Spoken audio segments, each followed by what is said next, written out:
What's up guys, Andrew here. Welcome back to another tutorial. In this video I'm going to show you how to enable or disable notifications that you get on the Wix. So to check this out guys, or to find these options, scroll down on the left hand side and click on settings, and under the settings section scroll down and you will find booking settings. So you click on the booking settings and you'll find notifications option. So here's notification you send and here's notifications you get. Click on notifications you get and you have the options right here, so you can simple turn off those ones that you don't want by clicking on them and click to this deactivate.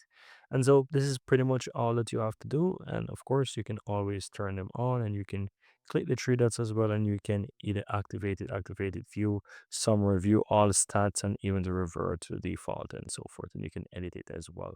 Once you click on edit, it takes you over to the new page where you can see the flow and you can just basically make changes to it as you wish. But of course, you need to have an upgraded account to have the full, option to basically work with the automation right there.